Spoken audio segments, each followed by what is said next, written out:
vamos a comenzar el tema del día de hoy haciendo algunas preguntas generales sobre el tema de la relación democracia, Estado de Derecho, derechos individuales. La primera pregunta sería, ¿cuáles son las normas, cuál es la estructura jurídica que debe buscarse para que dentro de un Estado sea compatible el concepto de democracia, que en principio es decide la mayoría, con el Estado de Derecho y el respeto a los derechos individuales? La mayoría de nuestras constituciones occidentales tienen la cláusula denominada Estado democrático, social, algunas constituciones y de derecho. Y las relaciones entre Estado de Derecho y democracia, por lo general, son complejas.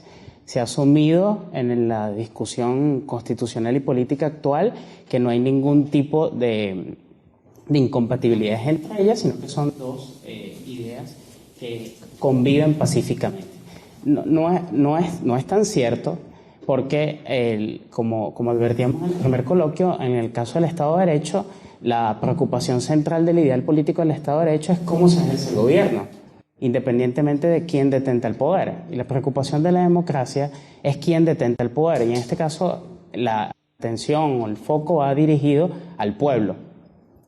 Entonces, para buscar, digamos, esa compatibilidad, en primer lugar, aun cuando el pueblo, digamos, detente ese poder político, digamos, es un soberano, no puede ser soberano ilimitado. Debe adscribirse el ideal político del Estado de Derecho. Y la primera acotación que se hace es que hay para un Estado constitucional o un propio Estado de Derecho, se hace una disociación entre la titularidad y el ejercicio de la soberanía.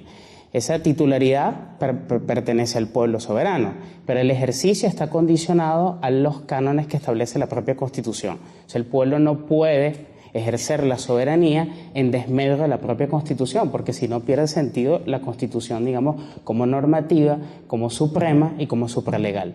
Y la segunda acotación, digamos, importante en cuanto a la democracia, y en este caso nos estamos adscribiendo a la democracia liberal, no hay otro tipo de democracia, tenemos también la idea de que para que haya un Estado, digamos, de derecho y democrático, superado ya el escollo de que el pueblo no puede ser soberano en potencia y puede ejercer su soberanía en desmedro de la propia Constitución, porque se parte que la soberanía se juridifica en la Constitución y por ello es suprema y supralegal. Entonces hay que convenir en que también hay una idea en el debate actual de que se puede hablar de una democracia ya no liberal, sino una democracia socialista. Y esto también es bien interesante por lo siguiente, porque en la democracia socialista se parte de la idea de que la democracia es un presupuesto para el advenimiento de una sociedad socialista. Significa que la democracia se le vacía de contenidos y en este caso sería una vía para la toma del poder político y a partir de la toma del poder político disolver los controles al poder. Mientras que la idea de la democracia liberal es precisamente una idea opuesta, es digamos la idea de la democracia ya no como presupuesto para el advenimiento del socialismo, sino la idea de la democracia como una consecuencia del respeto de los principios del Estado de Derecho. La pregunta esta que se hacen muchos organismos internacionales es, ¿en determinado país hay democracia? Bueno, ¿qué tenemos que ver? ¿Hay elecciones libres? Sí. ¿Hay libertad de expresión? ¿Hay separación de poderes? ¿Hay garantías de los derechos? Pero fijémonos que en realidad cuando se están haciendo ese examen de la democracia de un determinado país, a lo que se está aludiendo es a todo un contenido que va cónsono con el ideal político del Estado de Derecho. Y hoy en día se habla, digamos, de una democracia muy amplia, pero que en realidad la mayoría de los contenidos sustantivos de una democracia liberal son propios del Estado de Derecho. La cuestión con la democracia es la siguiente. La primera idea de democracia es la idea de democracia ateniense directa, donde el peso de las decisiones estaba en la asamblea formada por los ciudadanos, ¿no? De alguna manera eso podía dar a entender la idea de autogobierno, de solución por parte de los ciudadanos de aquellos problemas que eran comunes en conjunto, ¿no? En principio, a pesar de que hay otros elementos con los cuales se podría mezclar. Pero la democracia a la que aludimos hoy es a la democracia representativa. Es decir, además de ser la democracia representativa, o sea, hay alguien que ejerce el poder, se supone, en representación de todos los ciudadanos. Además de eso, esto se da en un proceso histórico de desmembramiento del poder absoluto, ¿no? La democracia como quitarle el poder al monarca, no tanto la democracia en sí como en sentido positivo, sino de desprendimiento, que es también donde nace la idea de Estado de Derecho, esta noción de que existen unas normas que son abstractas, que están por encima de los ciudadanos, pero también están por encima del gobierno, y que por lo tanto, cuando existe algún tipo de abuso por parte del gobierno, el ciudadano tiene alguna forma de resguardarse de ese abuso, ¿no? Pero la democracia indudablemente tiene un elemento, la democracia representativa, que es este valor del autogobierno. ¿Por qué consideramos a la democracia? ¿Por qué se considera en general a la democracia que tiene un valor mayor que alguna otra forma de gobierno? Bueno, porque se supone que los que son gobernados son a su vez aquellos que gobiernan. Y detrás de esto está el valor del autogobierno. Y de acá es de donde no se debe desprender. Nosotros decimos clásicamente que la democracia no es el sistema del Estado de Derecho, sino que es la república el sistema del Estado de Derecho. Pero ocurre que la república es en realidad una derivación natural y lógica de este valor del autogobierno de la democracia. La democracia se hace posible y real en la medida que se acerque a esta situación. Para que exista autogobierno tiene que haber ciudadanos, para que existan ciudadanos tienen que tener independencia de criterio, ¿no? Y para que tengan independencia de criterio tienen que tener independencia también para intercambiar ideas, y además tienen que gozar del derecho de propiedad, porque si no gozan del derecho de propiedad, digamos, todos sus derechos se transforman en algo ilusorio.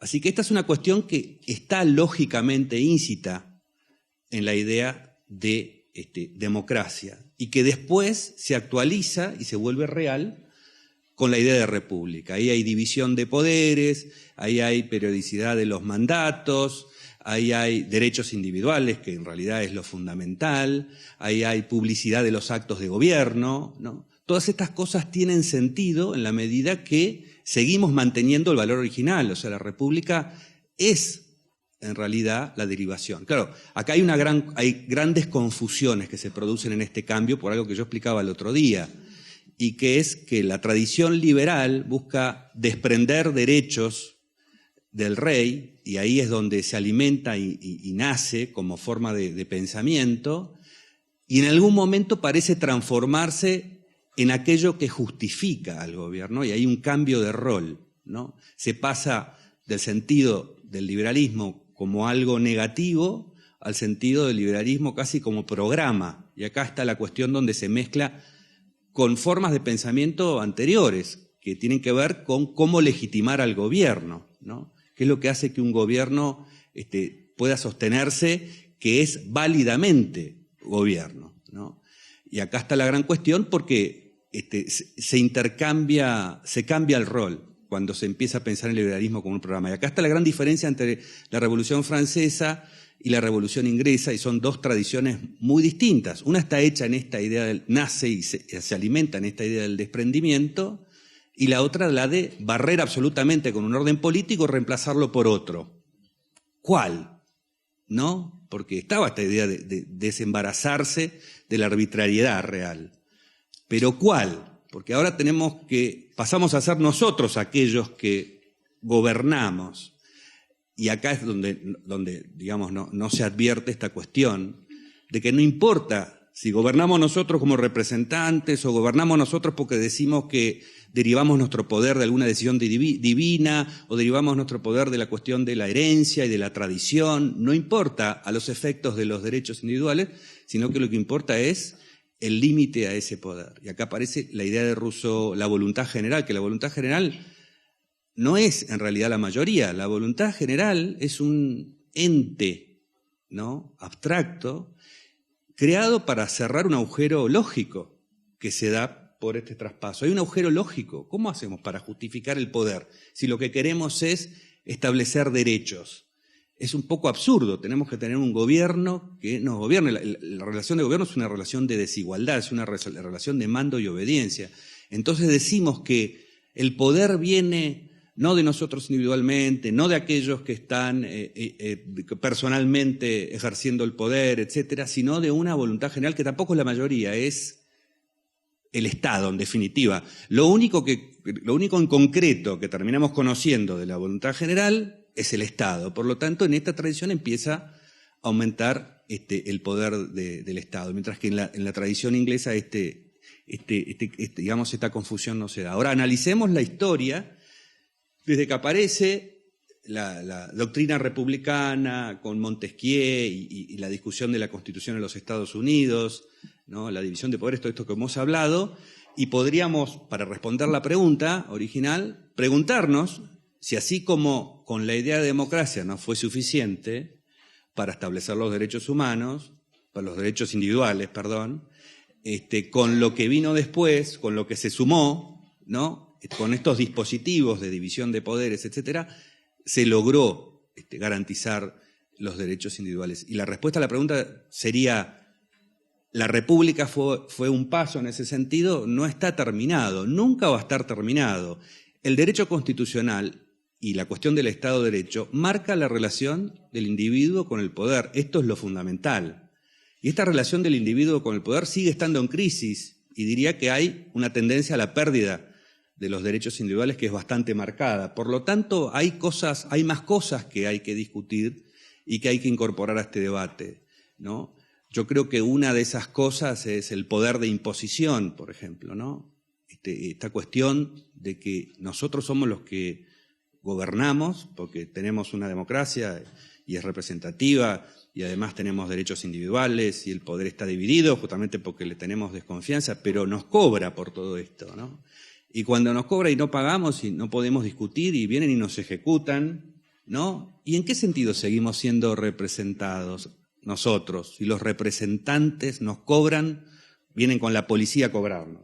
Es un poco complicado. Creo que es una cuestión importante que hay que resolver. Otra es el tamaño, el peso, porque en esa relación entre el poder y el individuo hay una cuestión política muy importante.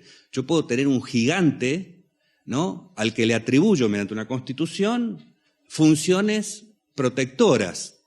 Hago una declaración de derechos, pero el gigante tiene su propio peso y un día se da cuenta de que no nos necesita y que encima puede seguir estableciendo funciones y votarlas y se transforma en esta idea de la mayoría y seguir creciendo, ¿no?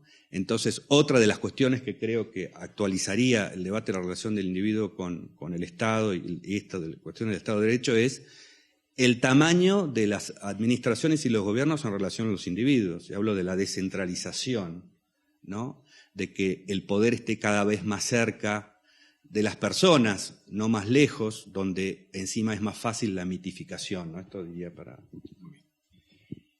Si ustedes tuvieran que señalar las 2 o 3 ideas que dentro del sistema democrático ponen en mayor riesgo el Estado de Derecho y los derechos individuales, ¿cuáles serían? Por ejemplo, en Latinoamérica o en Europa, ¿cuáles serían las visiones de democracia que son más peligrosas para el individuo? Yo creo que fundamentalmente la inadvertencia de que el gobierno ejerce el mando y la violencia.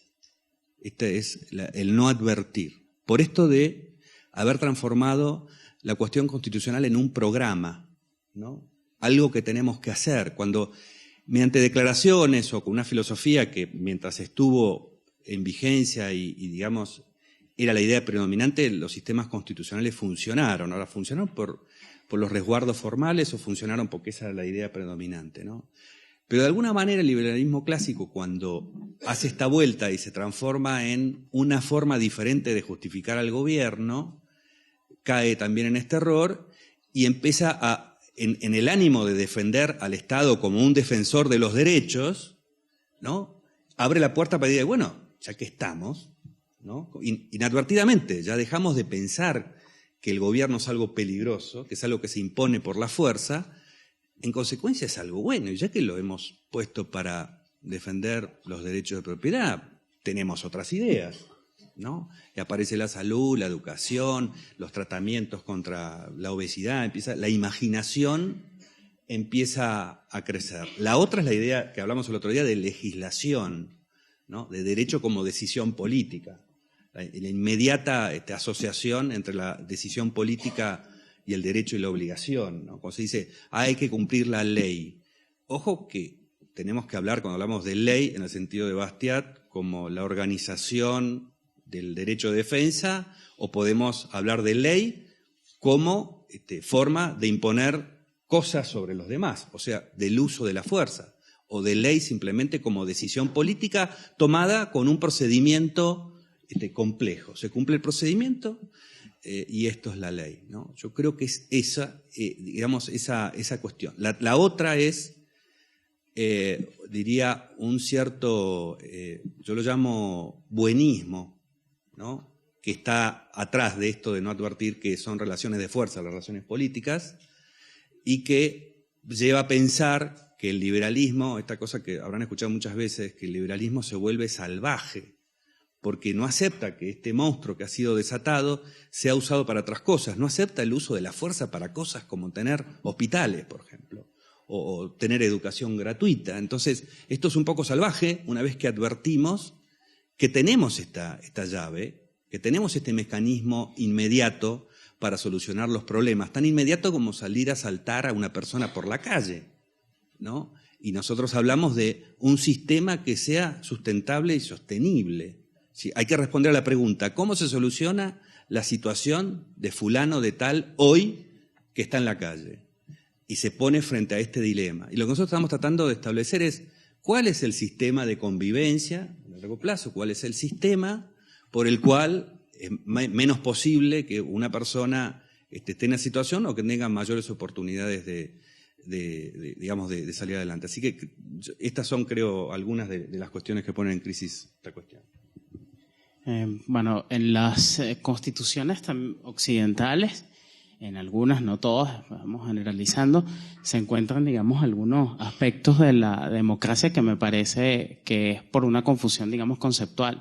La primera a la que aludía es la idea, en muchos países de Latinoamérica, como ustedes saben, se habla recurrentemente de la necesidad de crear nuevas constituciones permanentemente con el artilugio del poder constituyente originario. Ya la admisión del poder constituyente originario, que en este caso fue, a mi juicio, muy bien refutado por un jurista argentino, Genaro Carrillo, quien irónicamente se burlaba un poco del poder constituyente originario como una figura jurídica, porque recordemos que el derecho estamos en el mundo de las relativizaciones, de las limitaciones, y un poder constituyente originario es sencillamente un absurdo.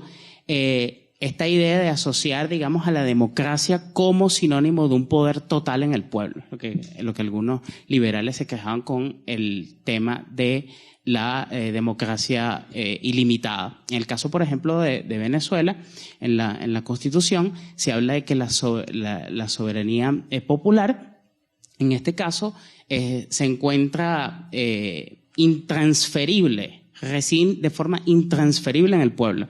Si reside de forma intransferible en el pueblo, significa que entonces estamos admitiendo, pese a que la propia Constitución señala en su artículo 7 que la Constitución es norma suprema y fundamento del ordenamiento jurídico, se admite, porque no puede ser de otra forma, que no es necesario una supremacía constitucional, porque el pueblo siempre tiene, digamos, la última palabra para decidir.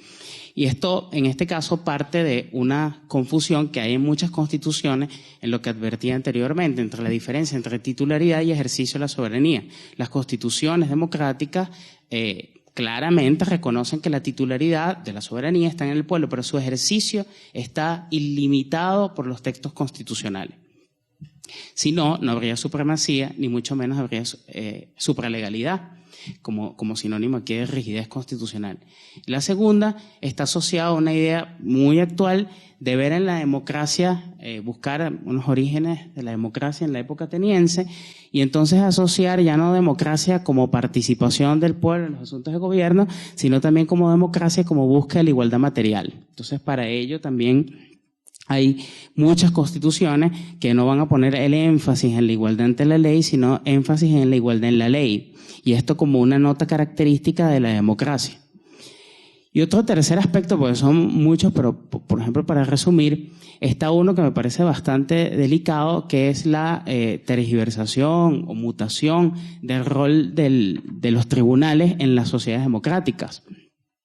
La idea originaria, si nos recordamos del control judicial de la constitucionalidad en los términos de Marbury versus Madison, del juez Marshall en 1803, era que el control de la constitucionalidad era una salvaguarda del Estado de Derecho por precisamente la incorporación del carácter democrático que también se defiende. Es decir, había que buscar una fórmula contramayoritaria, se decía en aquel entonces, en el cual se evitara, después como Tocqueville va a hablar posteriormente, que las tiranías de las mayorías conculcaran los derechos individuales. Pero entonces, en la actualidad, se ha asociado que ya, digamos, en muchos casos, el Poder Judicial no tiene la función de la justicia constitucional o de la jurisdicción constitucional como sinónimo, no tiene un carácter contramayoritario, sino que además la justicia constitucional debe ser democrática. Con lo cual, eso significa que la función de los tribunales ya no va a ser el de controlar las actuaciones de los cuerpos representativos, sino convertirse en una especie de cogobierno. Y esto uno lo ve en las actuaciones de los tribunales, algunos tribunales constitucionales americanos, en donde ustedes por rara vez van a encontrar que hay una actuación, en este caso, de limitaciones a las actividades de gobierno. Y esto obviamente ya venía pasando, pasa en Europa, pero en Latinoamérica creo que tiene un carácter también más grave. Siguiendo un poco sobre este tema, ¿cuál debería ser entonces las limitaciones que tienen los tribunales constitucionales en esta materia? Por un lado, vemos la necesidad de la existencia de un control constitucional, pero por otro lado, hay una tendencia generalizada a extender esa función prácticamente a una función legislativa de crear normas. ¿Cuál debería ser la función legítima de los tribunales constitucionales, sea dentro del organismo judicial o fuera del organismo judicial? Primero, delimitar que tienen que tener competencias jurisdiccionales, no políticas. Podemos admitir que hay algunas competencias políticas importantes dependiendo, por ejemplo, la forma federal de Estado. Una función de un tribunal constitucional política puede ser el control para armonizar las distintas leyes de los Estados miembros de la Federación y el gobierno federal. Esto un jurista, Bruce Ackerman, en Estados Unidos, defiende un poco este punto de vista. A mí me parece bien interesante. Pero digamos, quitando este aspecto, digamos, la competencia tiene que ser jurisdiccional. ¿En qué sentido jurisdiccional? Los tribunales deben entender que la Constitución es, en primer lugar, un parámetro de control. No es el objeto de control. Los tribunales no están encargados para tener a la Constitución como un objeto de control que ellos puedan mutar y controlar y decir qué es lo que debe decir. Porque si la Constitución se convierte en un objeto de control, entonces no hay Constitución, porque la Constitución entonces no limita tampoco a las actividades del Poder Judicial. Y esto es lo que pasa hoy en día. Los tribunales se erigen como si fuesen la Constitución, pero esto además es una contradicción performativa. Pero además del otro aspecto es que los tribunales constitucionales deben reducir, y derivado de lo anterior, entonces la función tiene que ser una función propiamente jurisdiccional. ¿Cuál es la función jurisdiccional? De discernimiento, de juicio entre normas que debe confrontar a la luz del principio de la supremacía constitucional, no de voluntad, no de entender que además ellos pueden colmar, en este caso, sin que el ordenamiento jurídico disponga otra cosa, llenar el derecho. Porque esto terminará, a la postre, ocasionando, digamos, los ataques que se le hacen comúnmente a la justicia constitucional. ¿Qué hace un juez entonces legislando si no tiene legitimidad democrática para hacerla? Segundo, es preferible, dicen algunos, a mí me parece un poco exagerado, abolir todo sistema de control de la constitucionalidad, porque esto termina un elitismo constitucional y una inexistencia de escrutinio popular, y entonces no sabemos cuál es la constitución realmente vigente, es una usurpación de la soberanía. Y este tipo de cosas me parece que son como diagnósticos o propuestas que surgen de los excesos. La otra función, digamos, importante de los tribunales constitucionales es la defensa de los derechos. Obviamente, la defensa de los derechos. Pero ahí también tenemos una discusión que lo veíamos la charla pasada, que son los derechos sociales. Porque si se admite que la Constitución, que los tribunales constitucionales son el guardián y custodio y garante de la Constitución, y que además entonces la Constitución es normativa si hay control constitucional, pero que todas las normas de la Constitución, en tanto derivan de la Constitución, son normativas y por tanto no son programáticas algunas de ellas, se va a admitir el absurdo que en el caso de los derechos sociales, que tienen una particularidad, son directamente aplicables sin la necesidad de desarrollo legislativo. Y entonces esa contradicción va a terminar por admitir, no sé si en Guatemala esto existe, una contradicción evidente cuando se le atribuye a los tribunales constitucionales competencias para declarar las omisiones legislativas. Estas competencias son precisamente el reconocimiento de la mayor contradicción, porque si se admite, una premisa me parece equivocada, que la Constitución en tanto es normativa, si hay control de la constitucionalidad, pero que todos los artículos de la Constitución, independientemente de enunciados jurídicos distintos, son directamente aplicables sin desarrollo legislativo, entonces ¿por qué se admite la presencia de las omisiones legislativas, en el que el juez sabe, y este caso es el caso de los derechos sociales, que si no hay desarrollo legislativo, ¿cómo va a ser el control de la constitucionalidad? Pero es que además, claro, estoy, digamos, polemizando esta tesis, pero es que además un tribunal no puede tener una competencia para declarar la omisión legislativa, porque hay criterios políticos y de oportunidades de los cuerpos representativos. Lo que va a terminar es politizando a los tribunales constitucionales, que se van a terminar convirtiendo en legisladores y no jueces. Ese es, digamos, otro problema grande, pero que bueno, admitiría muchísimos desarrollos más y características también de los propios países. Yo iría yendo a la pregunta original, que era ¿cuál es la función legítima de un juez en este sistema? Y vamos a la cuestión de la legitimidad del poder, ¿no? Y en ese sentido, dentro de esta filosofía que hablamos, que le da sentido al orden constitucional, la legitimidad en general del poder es la defensa de las libertades y los derechos individuales. Esta es la gran cuestión. Legitimidad deriva de la cuestión ley. Muchas veces la palabra legitimidad más se la vincula más con la sociología o con la política, con una situación de hecho, que es lo que hace que la gente siga al líder, ¿no? Pero legitimidad tiene algo que ver con la cuestión de la justificación. ¿Qué es lo que justifica el uso del poder? Lo que justifica el uso del poder es el poder defensivo, o sea, el detener una agresión contra los derechos individuales.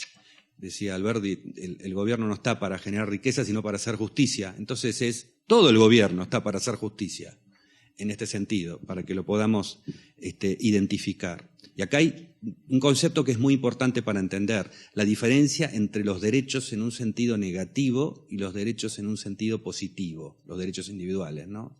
Derechos individuales en un sentido negativo quiere decir que cada uno de nosotros tiene un ámbito en el cual ejerce sus libertades, es un sinónimo de libertades, y excluye la posibilidad de que otros las coarten a esas libertades. Es una forma de detener a los demás en el ámbito de la libertad de cada uno. Y el sentido de derechos positivos, que son estos derechos sociales, que se supone la expectativa que un individuo tiene de lo que otro le tiene que proporcionar, o todos los otros a través del Estado. En la primera acepción, derecho individual es sinónimo de libertad. En la segunda acepción, derecho es sinónimo de poder político. Por eso que los jueces, cuando adquieren esta otra doctrina y empiezan a meterse con las omisiones respecto de qué habrá que preguntarse, están ejerciendo una actividad política, están ejerciendo una actividad de mando. No están ejerciendo una actividad defensiva, sino ofensiva, que este es el gran problema inadvertido. Cuando aparece toda la teoría de los derechos sociales, por supuesto que esta discusión se da, pero pasa porque el peso de la tentación de utilizar al poder para suministrar cosas a las masas, teniendo en cuenta que, a pesar de que la democracia no es el gobierno de la mayoría, la política otorga, digamos, a la mayoría, el que obtiene la mayoría obtiene el poder, por lo tanto, acá hay un desequilibrio de hecho, que no tiene que ver con las declaraciones constitucionales o con la legalidad, sino con la política en sentido más fáctico.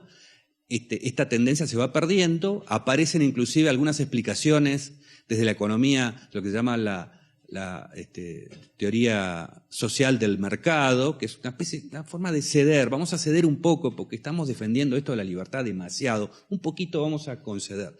Ahí se debilita el corazón ético de todo el sistema, la cuestión, ¿no?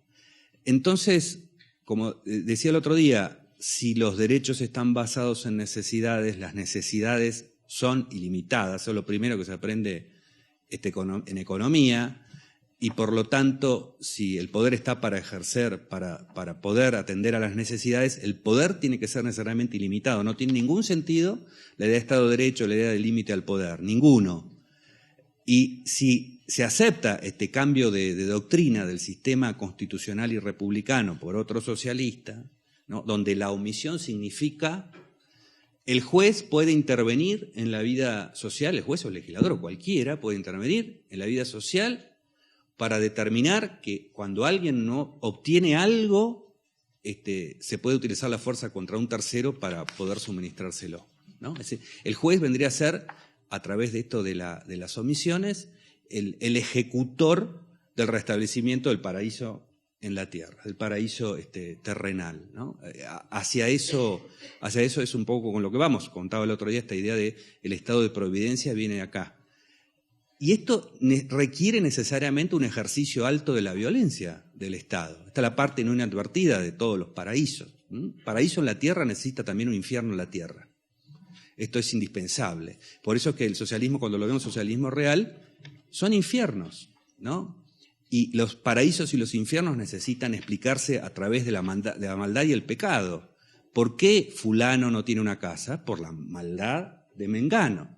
Entonces el juez se convierte en un ejecutor, pero hay que tener en cuenta, el ejecutor de esta violencia, pero hay que tener en cuenta que antes todo el sistema fue cambiado en su justificación. Todo el sistema fue cambiado en su justificación. Ahora, si vamos a ir al ejercicio del poder positivo, no tiene ningún sentido que alguien sea juez. Por eso el juez deja de ser juez para ser un justiciero.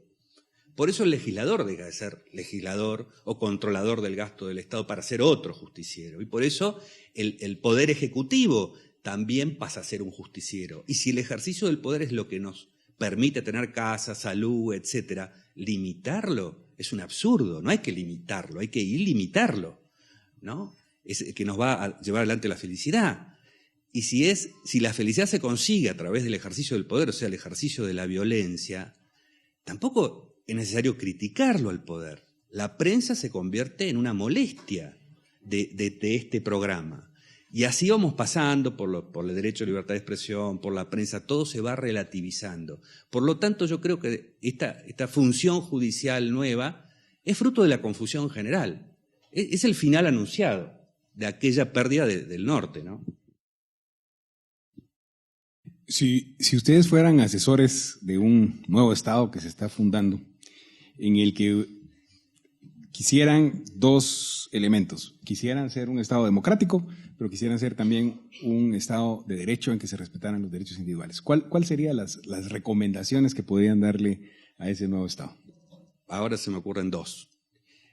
No hay imposición, ¿no? Aquella regla de no hay imposición sin representación, yo la cortaría. No hay imposición. ¿Por qué? Porque considero que eso es lo único que puede hacer parecer a la política a un mercado, ¿no? No estoy de acuerdo, no pago. Si estoy de acuerdo, bueno, entonces demostrá que estás de acuerdo y pagás. ¿Y cómo vive el gobierno? Bueno, va a tener que convencer a la gente de lo que hace es útil, de alguna manera. Vamos a hacer una calle acá, y a algunos los convencerá y a otros no los convencerá. Y acá aparecerán los problemas de los freeriders, no nos importa, ¿no? Igual nosotros ponemos, cuando sabemos hacer algo en YouTube, ponemos que lo sabemos hacer y otros los aprenden y son todos freeriders. Sabemos que lo están aprovechando otros y no nos importa, no nos estamos fijando en realidad. Hay alguien que lo aprovecha y no lo paga. No nos preocupa. Se parece al mercado y además la función de la política deja de ser solamente el gobierno. La idea de la pólice es cómo nos ocupamos de los problemas que tenemos en común. No es necesariamente de la acción de gobierno, ¿no? La política pasa a ser eso. Y la otra que me parece fundamental, la puerta abierta. No hay ninguna restricción para la inmigración, ¿no? La gente entra y sale. O la tercera, diría, primero la gran federalización, o sea, el poder político a nivel local, de ciudad, ¿no? La posibilidad inclusive de la secesión, o sea, que una organización política menor diga, quiero separarme, administrarme por mí mismo, y la puerta abierta. Me parece que son estas dos grandes resguardos. Tal vez una pregunta, y un poco tratando de prever cuál sería el argumento que podría darse contra el tema de la no imposición. Y no sé, digamos, el argumento sería, bueno, pero es que yo ya los convencí antes y por eso votaron por mí. Entonces, ya una vez votaron por mí, no puedo irles a estar pidiendo permiso en cada momento. ¿Cuál sería la respuesta para eso? Digamos, alguien ya fue electo. Bueno, vamos a corroborar la elección, que realmente nos hemos elegido, ¿no? Esto sería como decir, vamos a casarnos, ¿no? Matrimonio. Y ahora tratémonos dulcemente. No, si ya hemos firmado el contrato, ya se acabó el traté. Y se parece bastante, ¿o no?, a la situación. Entonces esto es lo que yo digo, la puerta abierta. Ahora me encantaron todas tus ideas, de todas las cosas que vamos a hacer. Hay que poner. ¿Quién pone? Y ahí vamos a ver la realidad. ¿Y cómo las está ejecutando? Porque Exacto. Una cosa es lo que ofreció y lo que propuso y otra es la que... Exacto. Y además mantiene al gobernante, si queremos llamarle gobernante, en un permanente esfuerzo por convencer de cada cosa y no en un solo acto de unción. Este es otro gran problema que hemos heredado. Hemos heredado la cuestión de la legitimidad como un acto de unción. Eso viene de la tradición anterior, de la tradición monárquica. No puede haber unción, o sea, como algo importante. Lo importante es cómo se ejerce el poder. ¿Y el referendo revocatorio que, por ejemplo, existe en Venezuela, podría cumplir de alguna forma esa función? Yo pienso que sí, evidentemente, pero hasta casi sería más innecesario porque el control sería todos los días, si hay que, ¿no?, pagar por eso. Dudo que alguien con el poder me llame para hacer una recomendación de ese tema constitucional, a menos que quiera morir políticamente y no reelegirse más nunca. Pero, a ver, en serio, lo primero, defendería la idea federal, tendré que revisar un poco nuevamente las constituciones de América Central, pero primero defendería la idea del federalismo en el sentido norteamericano. La idea de la atribución de competencias originarias y propias a los municipios en la vida local y después la atribución de competencias pero de modo ascendente, es decir, desde la vida local a los estados y el gobierno federal, no de manera descendente como se hace en muchos países en donde se le atribuyen todas las competencias al poder nacional o al gobierno federal y después se le van atribuyendo las competencias un poquito más insignificantes a los estados y a los municipios, lo cual en realidad no es un federalismo, porque lo que se entiende por federalismo es que sencillamente hay entes políticos territoriales distintos, pero la idea del federal es un modo de Estado altamente descentralizado, en el cual el poder está lo más cerca del ciudadano, como decía el doctor Venegas, y esa es la idea del federalismo americano. Claro que en Estados Unidos también durante el siglo XX empezó también una concentración de competencias al nivel federal, pero digamos esa idea por un lado para hacer una compatibilidad entre Estado de Derecho y democracia. Lo segundo también es que puede sonar un poco fuerte, pero está el tema de las cartas de derechos. En una sociedad democrática, y esto es digamos que la atención ahorita en el ámbito constitucional y filosófico, es que si hay una carta de derechos e intérprete sobre el alcance de los derechos, entonces no hay discusión sobre esos derechos. En lo que, por ejemplo, un autor como Jeremy Waldron dice, bueno, si se parte de que hay una carta de derechos y que esa carta de derechos zanja la discusión de esos derechos y que además esos derechos van a ser interpretados por una élite judicial, se parte de la idea que entonces no va a haber nunca desacuerdo sobre los derechos. Y eso no es verdad. En una sociedad democrática hay profundos desacuerdos sobre los derechos, todos los días. Entonces habría que ver si verdaderamente vale la pena, y esto ya se discutió también cuando, como decía el doctor Venegas, en los inicios del constitucionalismo americano, si vale la pena tener cartas de derechos en las constituciones. Pero si valiera la pena tener cartas de derechos individuales, y yo creo que sí, por ejemplo en nuestros países de Latinoamérica, en donde no podemos contar que los parlamentos se van a controlar a sí mismos porque las convicciones acerca del Estado de Derecho son profundas, no podemos ser tan ingenuos, habría que dejar esas cartas de derechos allí para los derechos individuales. Sí diría sobre los derechos sociales porque no son derechos. Y entonces estos derechos, en este caso, deberían estar fuera de las constituciones porque se van a terminar convirtiendo en el escudo, la bandera que van a esgrimir los tribunales constitucionales para legislar. Y esto, digamos que es también una discusión. Y la tercera, un poco, darle más, porque la discusión constitucional hoy gira en torno a todo el poder judicial. Claro, porque se ha desvirtuado la idea se ha reconocido que el judicial es un poder, es una forma de Estado, es una parte de la estructura del Estado, cuando en realidad no es así. Entonces yo diría más fuerza a las discusiones reales en los cuerpos representativos y no todo en los cuerpos, digamos, judiciales. Esos serían, digamos que, 3 modos entre muchos que diría. ¿Es compatible incluir en una constitución una carta de derechos, como decía usted, un listado de derechos individuales, pero a la vez establecer derechos sociales?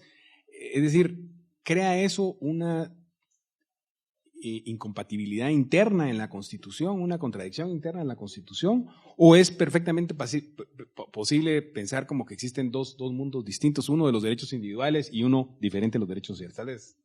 Bueno, así se lo ha pensado hasta ahora, ¿no? Como son generaciones. Tenemos una generación y ahora estos derechos han de unos hijos y ahora tienen unos nietos también, ¿no? Pero la verdad que no es así, porque hay una contradicción. Los derechos sociales no implican un ámbito negativo de libertad, sino justamente la habilitación al ingreso dentro de ese ámbito por parte del poder político, sea el poder ejecutivo, el legislativo o el judicial, cuando piensa que la política es justicia. La política no es justicia. En la relación de mando no hay justicia, hay sometimiento.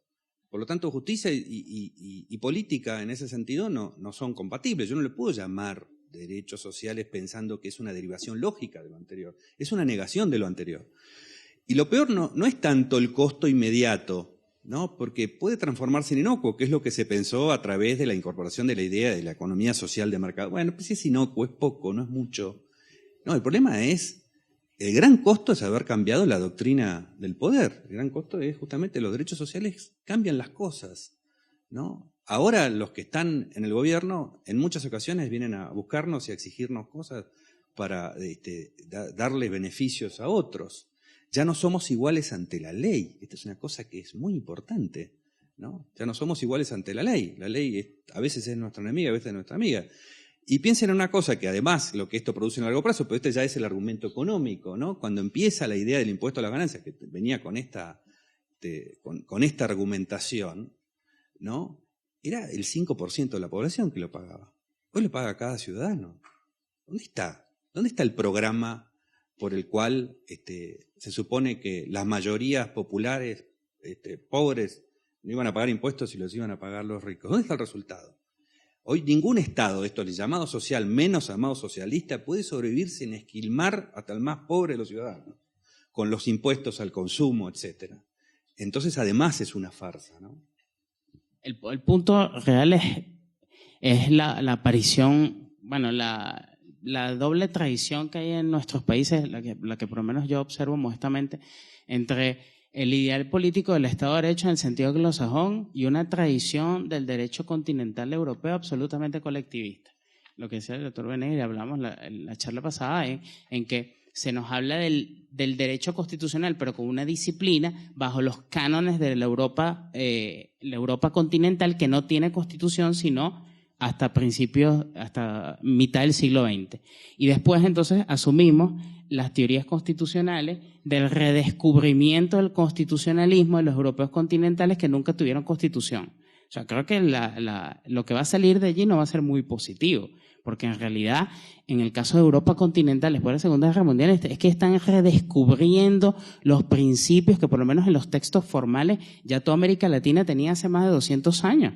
Creo que Guatemala ya en su primera constitución tenía muchos de los aspectos que ya están descubriendo los europeos en el siglo XX. Pero además entonces empieza una mezcla entre la tradición del derecho constitucional como una disciplina que no por lo menos no existe en el mundo anglosajón, con toda una tradición legalista, de no limitaciones al poder, rusoniana, derivada de la Revolución Francesa, que va a hacer eco. Y entonces si además a eso le asumimos algo que me parece que es muy interesante, que está en este libro de Unión Editorial que se llama El capitalismo y los historiadores, que se asume además una cantidad de leyendas y folclore y cliché de que el Estado de Derecho liberal burgués, así se dice, generó la miseria, pobreza, los sectores desposeídos, y que entonces ese Estado de Derecho formal que no atiende, digamos,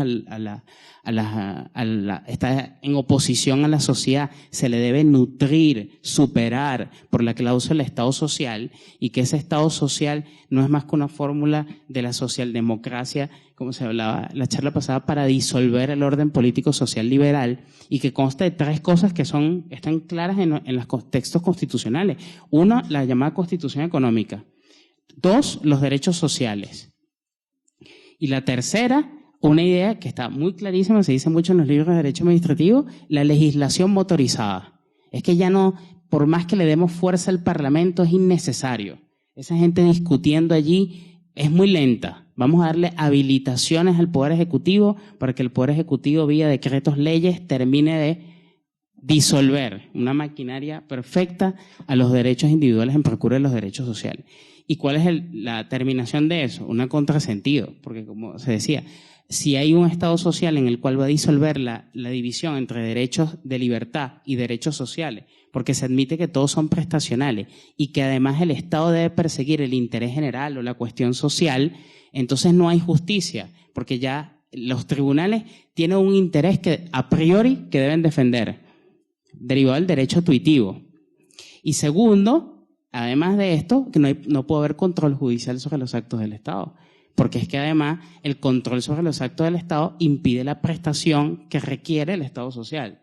Eso es en realidad, termino aquí, en realidad si uno se pone en puridad a revisar los textos constitucionales, uno no les puede dar el mote de que son constituciones porque se autorreputan como tal. O sea, uno tiene que asumir que hay que examinar esos textos positivos y decir, ya va, ¿estamos en una constitución o no hay constitución? O sea, ir al concepto un poco francés que ellos nunca aplicaron sino hasta el siglo XX, pero hay constitución, si hay separación de poderes y hay garantía de los derechos.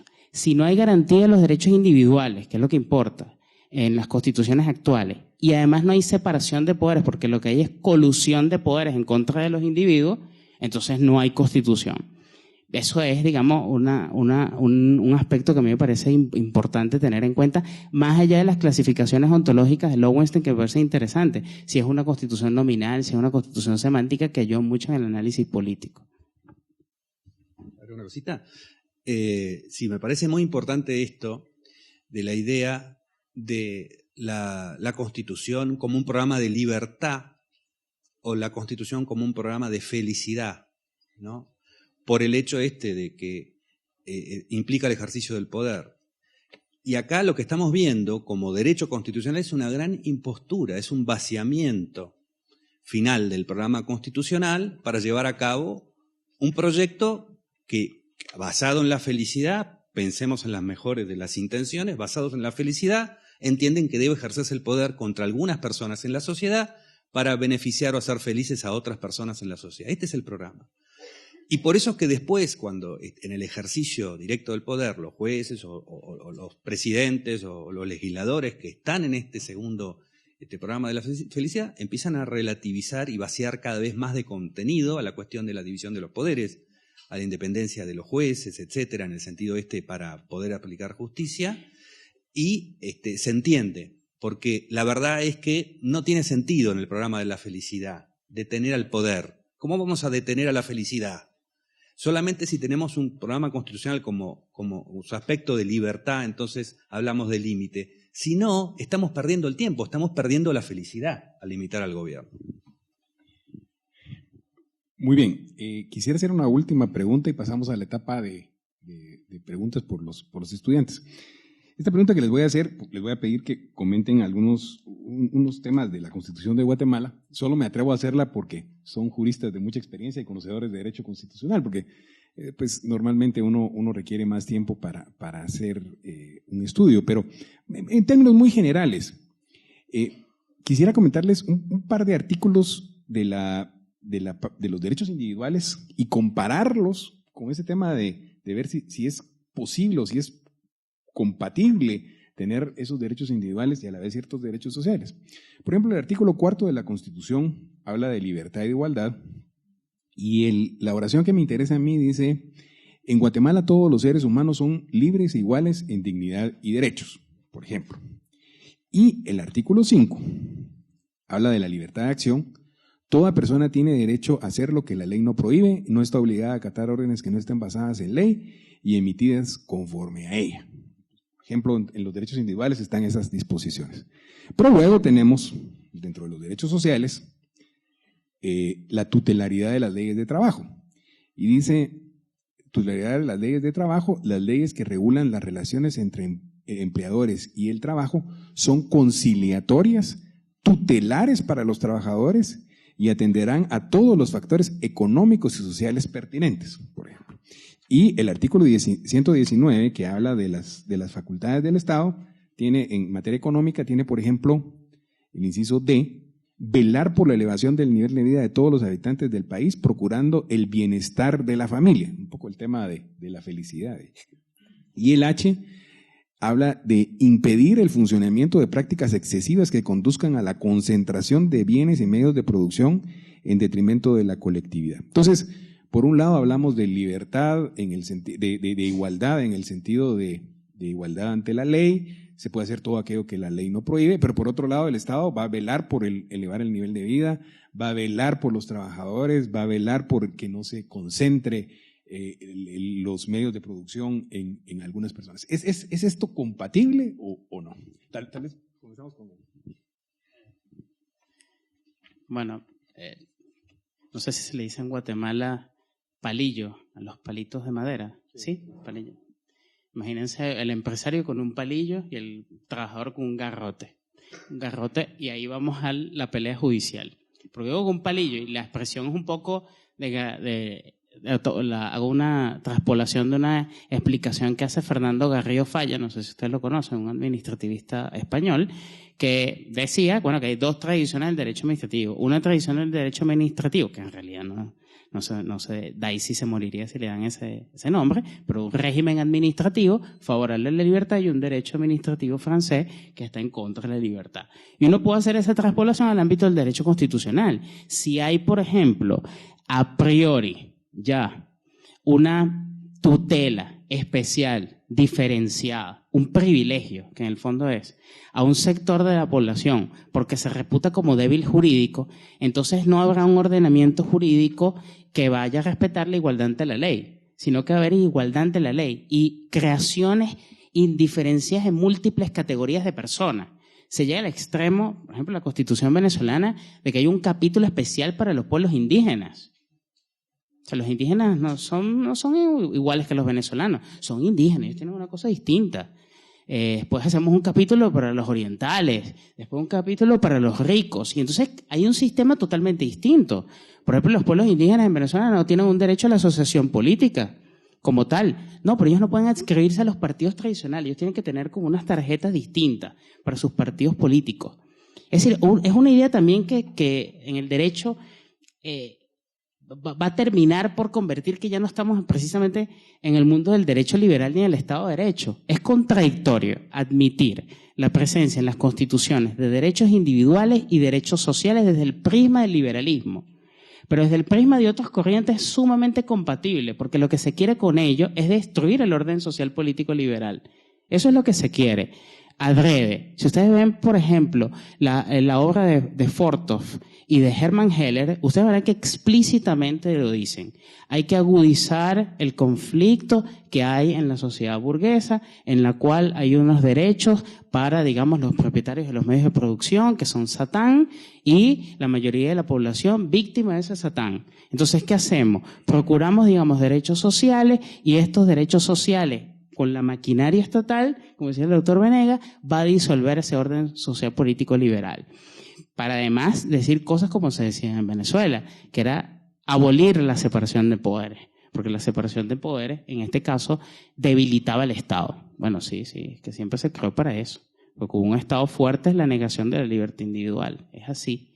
O sea, a mí me parece que, bueno, si vengo a leer un poco la Constitución de Guatemala completa, diría que va a terminar por convertir además esa tensión al Poder Judicial, nuevamente como comentaba, un actor político, porque el Poder Judicial va a tener, primero, que exigir a que el Poder Legislativo cumpla con todo ese programa político que está contenido en la Constitución, que son los derechos sociales. Si el Legislativo no cumple con esa dictamen, exigencia del Poder Judicial, entonces el correlativo va a ser la siguiente. ¿Qué hacemos? Si se admite que la Constitución es normativa y todos los preceptos constitucionales, independientemente que tengan enunciados jurídicos distintos, a saber, reglas, valores, principios, no se cumplen, entonces pasará algo que pasa en Venezuela, yo no sé si pasa en Guatemala, pero también pasa en otros países de América Latina, que es que se asume la legislación positiva y los tribunales dictan la legislación momentáneamente, y se llaman lineamientos de su corrección. Y uno diría, bueno, pero no sé si pasa en Guatemala, esos derechos sociales no son de reserva legal, aunque sean discutibles, no son de reserva legal. Sí, pero ¿qué hacemos? Somos el juez Hércules, tenemos que hacer velar por la Constitución. Ese, digamos, que es el punto. Me parece claramente contradictorio porque el fondo va a terminar sosteniendo que no hay verdadera Constitución como límite de control del poder. A mí me parece que nosotros podemos discutir con los socialistas. Lo que no podemos hacer es mentir, ¿no? Entonces, una parte, y esto lo vemos en todas las constituciones, una parte de la Constitución parece partir de la base de que tenemos que crear un ámbito político para que cada uno pueda seguir adelante con su proyecto de vida. Y el otro dice, nosotros somos la superación de esto y además agregamos, pero en realidad es a costa de lo primero. Entonces deberían decir, nosotros, en vez de estar redactado de esta manera, decir, nosotros pensamos que todos los guatemaltecos tienen derecho a seguir su personal proyecto de vida, salvo que les vaya muy bien en conseguir su particular proyecto de vida, porque ahí, y esto lo hacemos con el seteo de la idea de la lucha de clases. Unos son ricos porque los otros son pobres, que es una gran mentira. Unos son ricos, si no hay violación de derechos, porque han combatido la pobreza de los otros. No existe esta incompatibilidad entre los intereses de un empresario y un obrero. ¿Un obrero necesita una empresa o necesita un legislador? ¿No? Esta es la gran cuestión. ¿Y la empresa de qué depende? ¿De que haya justicia o de que haya más política? El Papa decía hace muy poco que es importante que cada persona tenga un trabajo digno. Fíjense que está pensando él en esta idea previa que también tenemos de que algunas personas tienen que pasar a trabajar en relación de dependencia, es el proyecto de la vida. ¿Y cómo puede ser que si pensamos que la dignidad se obtiene a través del trabajo en una empresa, nuestro problema sea la empresa y nuestro desvelo todo el tiempo es ver cómo paramos al empresario de hacer demasiado, ¿no? Cuando un individuo en un marco donde no existe violación de derechos obtiene riqueza, eso es un espejo de algo que ha suministrado, ¿no? En el mercado, es algo que ha dado, ¿no? Así como el salario que uno obtiene en una empresa es el reflejo de algo que alguien ha producido. El empresario no puede decir después, yo te he ayudado a ganar tu salario, deberías más darme una parte, ¿no? No, tu salario no es gracias a que, ya está, me diste tu trabajo y esta fue la contraprestación. Entonces la gente que adquiere y acumula bienes en una sociedad, en primer lugar lo hace porque otros han entendido que lo que obtenían de ese empresario era mejor que aquello que tenían, así que no hay ninguna violación en ese sentido. Pero además, la acumulación de riquezas, una persona que sea muy rica, pongamos a Bill Gates, que siempre se lo pone como ejemplo, pero bueno, está ahí disponible. Bill Gates no puede consumir más arroz que yo, no puede comer más carne que yo, eso seguro, ¿no? Hay un límite al consumo. Lo que llamamos ultra rico no es que consume mucho más que uno, consigue cosas de mejor calidad o consume cosas que no compiten con nosotros, ¿no?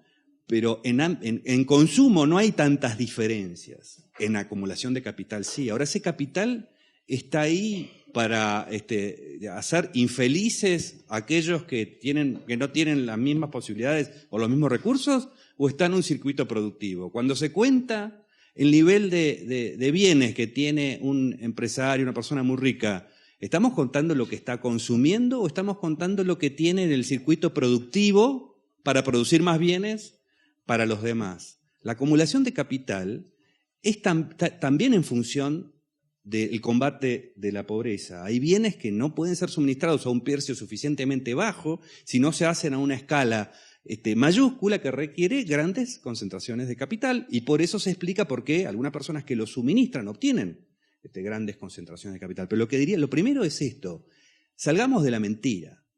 El idioma, por supuesto, que también es evolutivo, como el derecho, como la ética, y va cambiando, y cuando uno estudia la etimología de las palabras, se da cuenta que venían de otro lado, ¿no? Y que de repente hoy las usamos de una manera totalmente distinta. Pero hay una cosa que no se puede violar, que es la lógica. ¿Cómo puede ser de segunda generación algo que está negando la primera generación? ¿No? No puede ser. Bueno, antes que nada, muchas gracias por la presentación. Me pareció muy interesante. Ahora, en el contexto que a nosotros nos está tocando vivir, que tenemos, bueno, no nosotros, pero Estados Unidos, que es el ejemplo del constitucionalismo, que al día de hoy sigue dando resultados, aunque no los resultados que nosotros quisiéramos. Tienen un enemigo muy fuerte, que es el terrorismo. Y es un enemigo que no se puede comparar con los enemigos de otras épocas. No es un ejército contra el que se está luchando. ¿Ustedes creen que el constitucionalismo, como hoy en día lo conocemos, es suficiente para atacar a ese enemigo?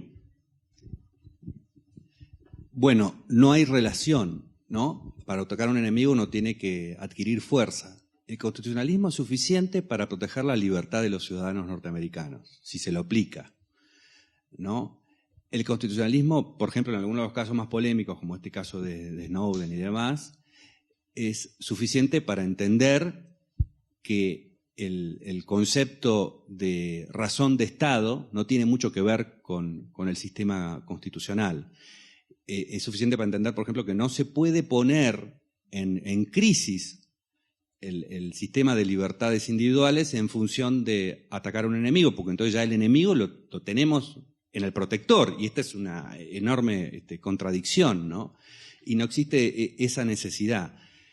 Después está el problema del ataque y el combate con un enemigo así tan difuso como es el terrorismo, y eso me parece que viene más, ese límite viene más de nuestra concepción de nación, de Estados-nación. Me parece que el terrorismo pone en crisis esta cuestión, más que los derechos constitucionales. Pero es muy importante decir, Estados Unidos está siendo atacado por el terrorismo como han sido muchos otros países antes que Estados Unidos. O sea, esto lo conocemos, y esta tensión la conocemos casi más que Estados Unidos. Estados Unidos está siendo atacado por el terrorismo. ¿Qué es Estados Unidos? Estados Unidos, como decíamos el otro día, son muchas cosas: la sociedad, el Estado, el mercado, los bancos, los ciudadanos que piensan cosas muy distintas.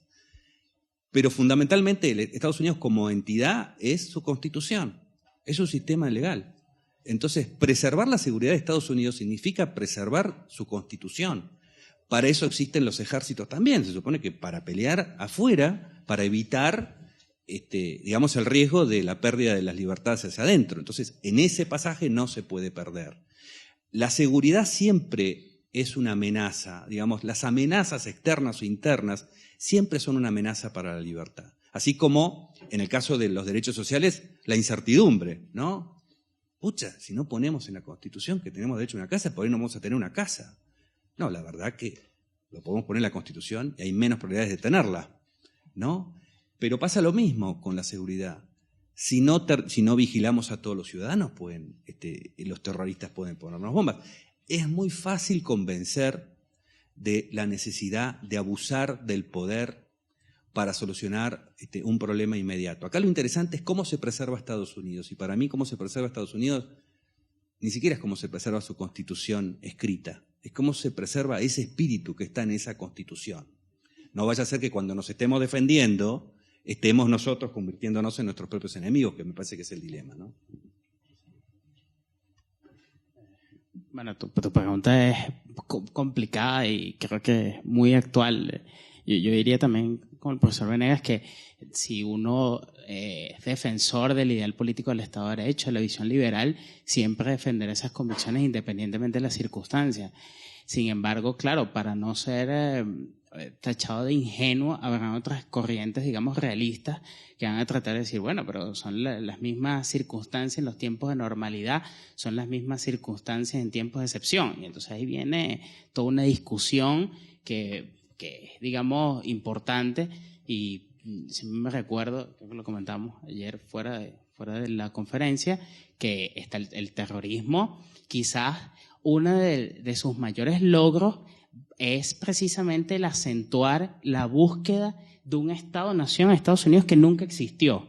Es decir, Estados Unidos es el único país que no es un Estado-nación en el mundo occidental. Y eso significa que es Estados Unidos la adhesión al pacto constitucional, como decía. Pero entonces ustedes ven en la televisión que programas de televisión donde dicen, bueno, pero ya va, ¿qué es Estados Unidos? Estados Unidos es protestante, tiene que ser no sé qué, y empieza una identificación hacia algo que va a terminar, a la postre, espero que no, con la persecución de los propios americanos dentro de los propios Estados Unidos. Y esto quizás sería el triunfo mayor para el terrorismo mundial.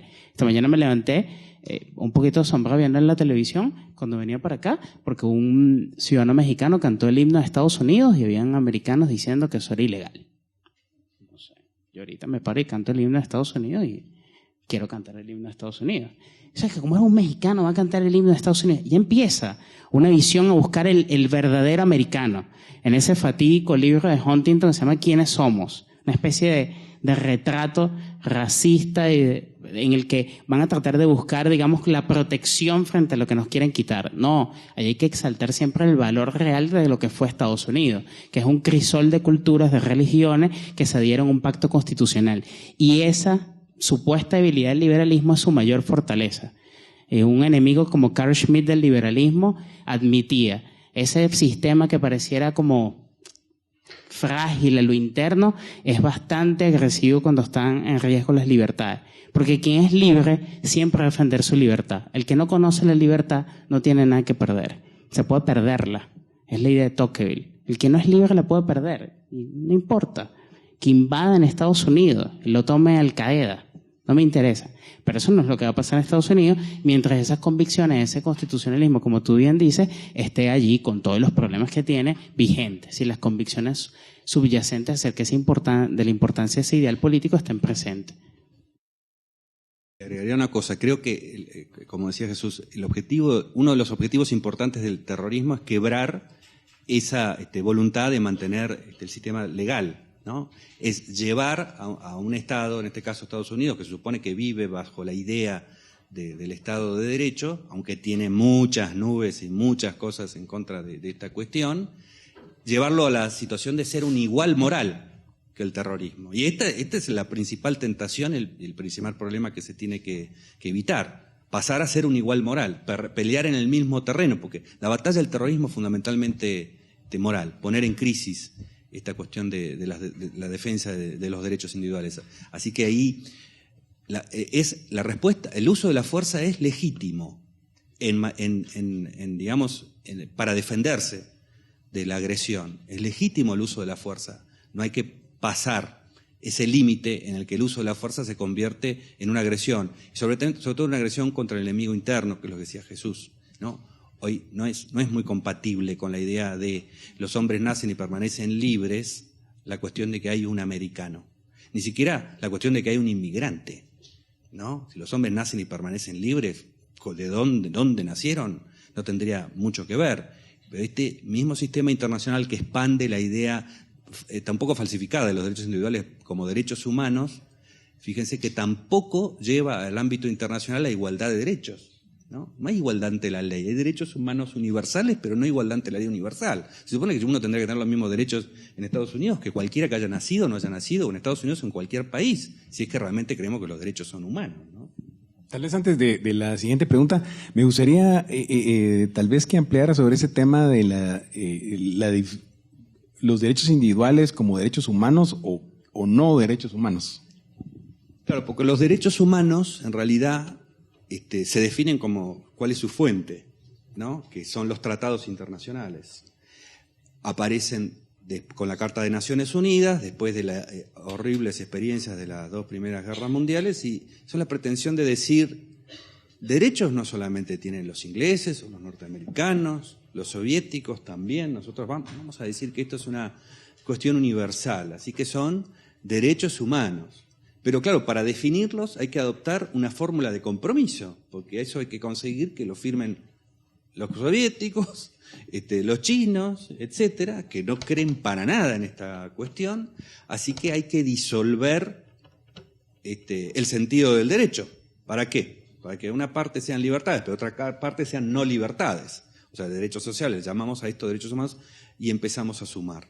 Y la verdad que significaron una pérdida para aquellos que sí tenían derechos individuales y aquellos que han violado los derechos individuales jamás han sido molestados, salvo excepciones muy, muy grandes por la cuestión de los derechos humanos.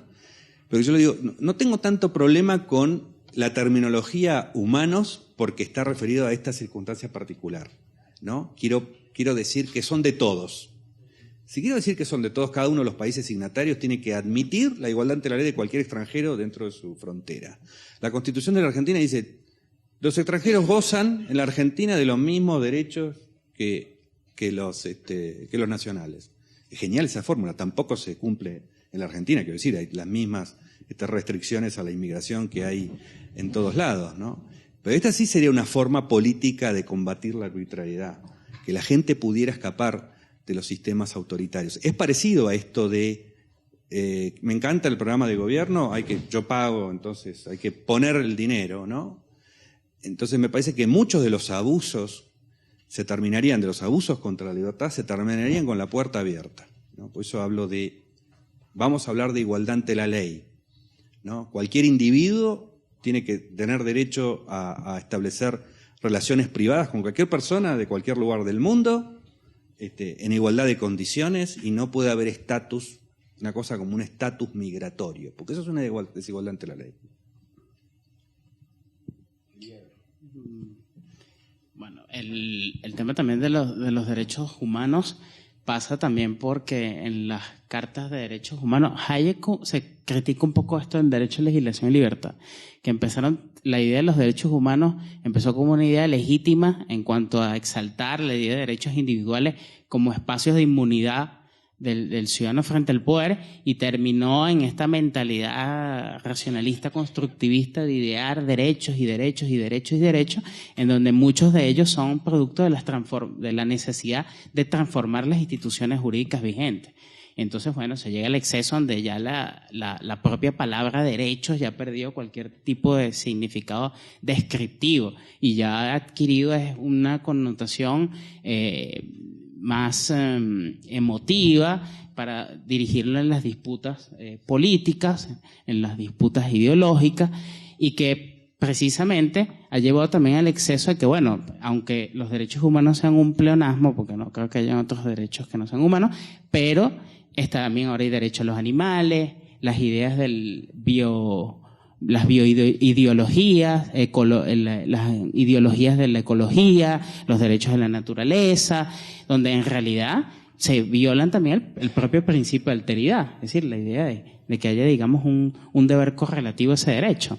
Y esto, digamos, que me parece que no es inocente. Las cartas de derechos humanos terminaron, como advertíamos la charla pasada y comentábamos, que fíjense ustedes, y sería bueno hacer un examen riguroso de la jurisprudencia de las Cortes de Derechos Humanos, tanto en la interamericana como la europea, para que nos vemos cuál es el valor que se le da a los derechos individuales. Por ejemplo, a un derecho tan fundamental como la propiedad.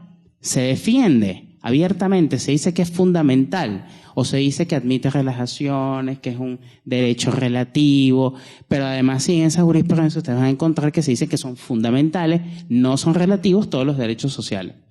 Eso es ideológico, no en el sentido malo de la palabra de la ideología que siempre se dice. Yo también cometía ese desliz hasta que entendí, Hayek me dejó muy claro que la ideología es un sistema de principios. Entonces lo que ha pasado en el mundo de hoy es que una ideología opuesta a la liberal, cuando no pudo dar respuesta a sus contradicciones internas, a su propia ideología, entonces erigió un principio. Todas las ideologías son nefastas, hay que superarla. La discusión ideológica está superada. No, la discusión ideológica está vigente, porque muchas de esas ideologías opuestas y contrasentidos que erigen como principio que el problema ideológico no cuenta, han metido esa ideología, han usurpado el léxico liberal en muchas de las discusiones constitucionales que tenemos. Por ejemplo, léase el neoconstitucionalismo, en donde muchas de esas ideas que están allí no son neutras, no son avalorativas, son claramente valorativas y posturas políticas que están allí. Yo diría que la idea de los derechos humanos también ha terminado como una idolatría y a veces también no logra, por la manipulación que se le ha dado, tener el valor que en su origen tenía, como decía el doctor Benegas, la reivindicación, digamos, de los derechos individuales frente a los oprobios que vivieron muchos países, no solamente europeos, sino también latinoamericanos. Un dato que agregaría, que me parece interesante. El Pacto de San José de Costa Rica define a la propiedad igual que la definía la Constitución soviética, como el derecho al uso de la propiedad y no a la disposición, que es algo elemental de la propiedad, para que nos demos cuenta hasta qué punto es absolutamente nominal esto de hablar de derechos humanos. Se está hablando de que unas personas son enemigas de las otras, en realidad, ¿no? Bueno, buenos días. Solo una pregunta. En su opinión, ¿creen que hay momentos cuando sí debe haber algún mecanismo, alguna manera de suspender derechos constitucionales, ya sea de manera provisional, tiempos de conflicto, de guerra, por ejemplo, el derecho de propiedad, que muchas constituciones incluyen artículos que permiten que el Estado utilice ciertas propiedades si hay conflictos, o el derecho de libre locomoción, por ejemplo, o todo este tipo de derechos? Gracias. Bueno, todas las constituciones liberales incorporaron esta idea de la emergencia, en algún momento el estado de sitio, ¿no? Pero también hay casos, por ejemplo, la Constitución argentina, esto de que los ejércitos no pueden hacer confiscaciones, ¿no? Nacen también de la experiencia. Muchas de las cosas que se definen en la Constitución nacen de la experiencia de cuáles han sido los abusos, ¿no? Y me parece que estos resguardos tienen que ver con los miedos, esos que son tan peligrosos para la vigencia del orden constitucional. Se me ocurre que no es necesario, ¿no? Y que nuestro gran problema es cómo preservar el sistema. Nuestro gran peligro es ese, ¿no? Más que esa circunstancia muy excepcional que se nos puede presentar y que en general se termina esgrimiendo como algo natural. Fíjense lo que pasa con las emergencias económicas. Esto se hace todo el tiempo, ¿no? Nuestros países están en emergencia económica permanente. No es emergencia, es el resultado de nuestros sistemas económicos tal cual han sido concebidos. Entonces, el problema de estos resguardos constitucionales es que el poder tiene la posibilidad de crear la misma emergencia que después se utiliza para suspender los derechos individuales, ¿no? Tiene que haber alguna forma de enfrentar las situaciones de crisis simplemente poniéndose de acuerdo. Nosotros tenemos que partir de la base, o esta es una confianza que tiene que estar, que la mayoría de las personas son propensas a respetarse, ¿no? Que la policía no es necesario usarla contra todo el mundo que nos rodea, porque si no, no existiría ni siquiera la policía, porque ya hubiera sido vencida, ¿no? Así que en realidad la mayoría de la gente es pacífica y entiende el enorme costo de oportunidad de no violar los derechos. Ante una situación de emergencia de un ataque externo o alguna circunstancia, también la gente se pone de acuerdo para enfrentarla y se pone de acuerdo para, en todo caso, apoyar al gobierno más allá de lo que lo venía apoyando por alguna cuestión. Por ejemplo, convenciéndolo, miren, nos están atacando, así que sería bueno que pongamos un poco más de dinero. Y si el gobierno fracasara en ese propósito, entonces no es cierto que es una emergencia de la población, es una emergencia del gobierno, ¿no? También, no admitiría la suspensión de derechos. En Venezuela, por ejemplo, y pongo ahí, me perdonan la anécdota, la Constitución del 61 preveía la suspensión de derechos en estados de excepción en general.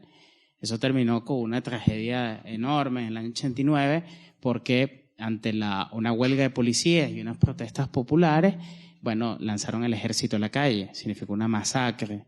El llamado Caracazo, que no sé si lo han visto en la jurisprudencia de la Corte Interamericana, que fue precisamente suspensión de derecho a la vida de todos, incluso del derecho al amparo. Ahora, claro, en tu pregunta también hay un punto que es importante. Yo diría que en general, y coincido, no debería haber suspensiones de derecho porque hay un mal en nuestra sociedad contemporánea, después de todo lo que hemos hablado, que es que las causas que posibilitarían esa suspensión de derechos son creadas por los propios estados. Entonces, ya ahí ni siquiera estamos hablando de la suspensión o los poderes de emergencia en la antigüedad, para una idea de rescatar el pacto, constitucional, la libertad política, no, sino que precisamente la idea de los estados de emergencia para fortalecer más la maquinaria estatal. O sea, el dios mortal jovesiano tendría en el estado de excepción una manera fuerte de afianzar, su poder. Porque es realidad, o sea, el poder, y eso que decía el doctor Venegas, necesita ejercerse. O sea, y el liberalismo es un ataque frontal hacia ese poder. La idea de Locke, por ejemplo, a mí me parece siempre tan sugerente, de decir, es cierto que nosotros, los gatos, se buscan protegerse de los otros gatos, pero es estúpido que nosotros no pensemos en protegernos de ser devorados por los leones. O sea, ese miedo, ese recelo frente al poder tiene que estar mucho más ahora con el tema del terrorismo. Lo vemos ahorita con la guerra en Siria. ¿Quién le garantiza a los norteamericanos y al mundo en general que en verdad allí hay uso de armas químicas? No sé. Queda la duda. ¿Quién fue el autor? Entonces, los americanos dicen, otra guerra más, más impuestos, más maquinaria estatal, más beligerancia. Esa es la duda que me queda, pero no hay una respuesta, concluyente, hay casos por casos y hay situaciones también particulares y que además hay que siempre buscar también una compatibilidad entre la filosofía política y el liberalismo, que a veces no está como muy clara, ¿no? Tal vez yo haría una última pregunta, tenemos un par de minutos. Con estas últimas observaciones, podríamos decir entonces que el problema del Estado de Derecho y del respeto a los derechos individuales ha dejado de ser solamente un problema dentro de un Estado específico y es también un problema internacional en la actualidad, o sigue siendo, como pensábamos hace algún tiempo, que es un problema de respeto dentro de un Estado determinado. Bueno, a mí me parece que está presentada la oportunidad para decir, ya que es una cuestión internacional, los derechos humanos, vamos a profundizar sobre esta misma cuestión de qué es la libertad y qué es el poder en la cuestión de los derechos humanos internacionales. Ahora, lo que yo temo mucho es que esta tendencia lleve a la consolidación de la idea de que alguna forma de gobierno internacional va a ser, en definitiva, la que haga operativos los derechos humanos, y creo que ese principio, por ejemplo, está en la Corte Penal Internacional, que uno dice, qué maravilla, van a perseguir a los genocidas. Sí, pero una maravilla, van a perseguir a los genocidas, pero estoy creando un poder judicial internacional. ¿Alguien cree que es inocuo esto de crear un poder judicial internacional? Entonces es un peligro, y yo lo que veo es que en realidad el resguardo nuestro no es a la internacionalización, sino a lo que hablábamos del desmembramiento del poder. Y esto sería como la corriente opuesta. No hay que pensar solamente en la frontera como un estorbo para, por ejemplo, el Tribunal Penal Internacional o para la justicia con jurisdicción internacional para ir a agarrar a un delincuente. Hay que pensar sobre todo en la frontera como un resguardo para poder escapar de un sistema dictatorial que en general lo tenemos en casa, no en el vecino. Así se ha debilitado, por ejemplo, el derecho al asilo, ni hablar del desastre que han hecho en el caso de Snowden en Estados Unidos al debilitar esta cuestión, ¿no? Estamos viendo, a Rusia protegiendo a un ciudadano norteamericano contra su Estado. Es un disparate que estemos viviendo esta situación después de que se supone que se cayó el muro de Berlín. ¿Para qué lado se cayó? ¿No? Bueno, todo el proceso de que hablamos, la charla pasada, de disolución del concepto de constitución, de pérdida del significado del Estado de Derecho, la poca asunción del Estado de Derecho, se ha emparentado también con la idea de fórmulas internacionales, un poco también manipulando la idea de Kant, de la república, la idea cosmopolita, y la manipuló porque Kant era honesto, creía, digamos, el significado del Estado de Derecho, pero como una idea de universalizar esto. Pero entonces ahora no, sino que se admite, bueno, que en el mundo, en realidad para buscar, digamos, una homogeneización, debe buscarse una idea de constitución o una idea de Estado de Derecho, una idea de separación de poderes equivalente con cualquier forma de Estado. Entonces se presentan todos en la escena internacional como respetuosos de los derechos humanos, como respetuosos de las constituciones, como del Estado de Derecho. A ello también súmese el problema de que los derechos humanos a veces, cuando se escriben estos organismos internacionales, pierden toda perspectiva histórica. A mí me gusta siempre referir esa parte de Ortega y Gasset en La rebelión de las masas, en el prólogo, que él llama prólogo para los franceses, en donde pone una anécdota en una embajada y ya está una persona y llega y dice, el embajador de Inglaterra. Y el señor dice, caramba, Shakespeare, me acuerdo. El embajador de Alemania, Goethe. El embajador de España, Cervantes. Y de repente llega alguien y dice, el embajador de Mongolia. Y el señor se queda buscando en el mapa, no lo ubica y dice, la humanité. Eso es la visión poco internacional. La humanidad es esa cosa amorfa que nosotros no sabemos a veces nosotros describir. Eso hay que tener un poco cuidado, porque muchas veces esas experiencias históricas, por ejemplo, desde el punto de vista constitucional, nosotros yo por ejemplo no sé nada de lo que pasa en el mundo islámico. Mi preocupación es muy reducida al mundo occidental. Entonces, para buscar llevar la idea liberal al mundo entero, hay que tener también los contextos históricos de cada país para afinar un poco más el discurso. Entonces, creo que ese también es uno de los problemas también de los derechos humanos y que ocasionó un remedio peor, que es que entonces, renunciamos a esa tarea y entonces decimos que la humanité respeta, digamos, los derechos humanos y todos están desustancializados. Me parece interesante lo que es la alusión a Kant que haces, ¿no? Porque en la pretensión de la universalización como criterio de validez de la ética está muy bien, pero estamos hablando del derecho que requiere un organismo político cuidándolo. Entonces guarda que la expansión internacional de los derechos no sea la expansión internacional del poder. Este es el peligro, ¿no? Muy bien, pues nuevamente ha transcurrido ya el tiempo. Los dos eventos se nos fue con bastante celeridad el tiempo. Creo que los expositores nos mantuvieron interesados.